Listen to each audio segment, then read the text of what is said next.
สวัสดีค่ะด่วนแจ้งจับหลานอังเคิลฮุนเซนนะคะ19มิถุนายน2568เวลา 11 นาฬิกากองบัญชาการตำรวจสอบสวนกลาง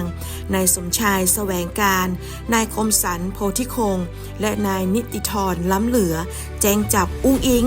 นายกรัฐมนตรีไทยหลังอังเคิลฮุนเซนกระทำความผิดนะคะประมวลกฎหมายอาญามาตราหมวด 3 ความผิดต่อความมั่นคงของรัฐภายนอกราชอาณาจักรมาตรา 120 ถึง 128 นะคะ ขอบคุณค่ะ งานเข้าอุ้งอิงแล้วค่ะ แจ้งจับนายกอุ้งอิงแล้วนะคะ ตอนนี้ติดตามตอนต่อไปนะคะ เดี๋ยวเรามาย้อนฟังคลิปเสียงโทรศัพท์ต้นเหตุกันหน่อยนะคะ ที่ทำให้นายกอุ้งอิง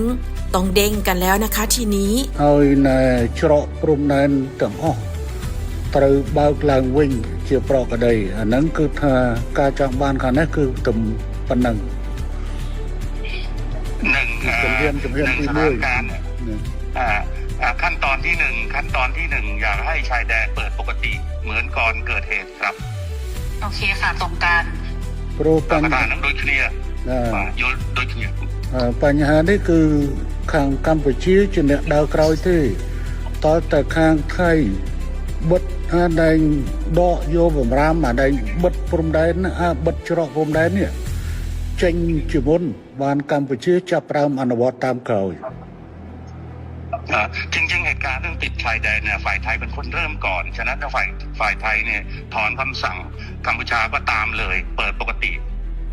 រឿងនេះគឺកម្ពុជាមិនអាចធ្វើឲ្យមុនបានទេដោយសារកម្ពុជាបានខកចិត្តម្ដងហើយដោយសារកែសម្រួលកម្លាំងនៅមុំ3ប៉ុន្តែហើយថាឲ្យមានប្រក្រតីនៅតាមព្រំដែនប៉ុន្តែទីចុងបំផុតបែរជាខាងយោធាថៃនៅតែផ្កើននៅបន្តស្ថានភាពបិទទល់ដែនបិទច្រកដដែលเพราะว่าเราก็มีความผิดหวังเรื่องนึงแล้วที่การมีปัญหากันที่ชองบกเราก็พยายามตามที่ฝ่ายไทยต้องการแล้วก็การต้องการนี่เราก็บอกว่าโอเคนั้นเราก็ทำตามนะแต่ว่าขอให้สถานการณ์เข้าภาวะปกติแต่ว่าเราถอยแล้วเราถอนแล้วเราปรับกำลังแล้วแต่ฝั่งไทยยังเอาเรื่องด่านเนี่ยมากดดันอีกឥឡូវនេះគឺខាងកម្ពុជាគឺស្នើចេះឲ្យថៃបើកច្រកទាំងអស់ឲ្យបានមុនហើយបន្តទៅកម្ពុជាយូរបំផុត5ម៉ោងគឺកម្ពុជាអាចដកបទបញ្ជាទាំងឡាយដែលហាមឃាត់ការដឹកទំនិញផ្លែឈើបន្លែ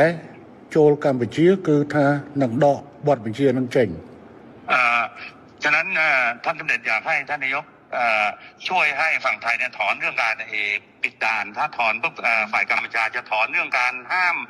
สินค้าเกษตรนำเข้าอะไรทุกอย่างก็ถอนคือตอนนี้ค่ะคือตอนนี้พี่หวดคือรัฐบาลโดนโจมตีหนักมากนะคะเพราะว่าพอตอนที่ท่านสมเด็จออกมาพูดกับท่านฮุนมาเนตที่บอกว่าจะตัดน้ำตัดไฟอะไรเงี้ยค่ะคืออันนั้นต้องขอโทษด้วยเพราะจริงๆต่างประเทศเขาแค่รายงานขั้นตอนว่าถ้าเกิดเหตุการณ์ต่อไปประเทศไทยจะทำยังไงคือเหมือนอธิบายขั้นตอนให้ฟังไม่ได้บอกว่าจะทำแต่ตอนนี้เหมือนกับเรื่องตัดหนังตัดละครคือทำทุกอย่างหมดแล้วเนี่ยจริงๆน่าจะให้มันโอเคทั้งสองฝ่ายค่ะเหมือนเราต้องพูดพร้อมกันว่าเราตกลงร่วมกันแล้วรัฐบาลคุยร่วมกันแล้วว่าจะเปิดทุกอย่างให้กลับมาเป็นปกติได้เหมือนว่าจะเอาเป็นอิงกับคุณมาเน็ตก็ได้หรือยังไงก็ได้เนี่ยเหมือนกับว่าเราได้คุยร่วมกันแล้วก็ทั้งสองฝ่ายเนี่ยอยากให้กลับมาเป็นเหตุการณ์ปกติแบบนี้ค่ะมันก็จะใช่ไหม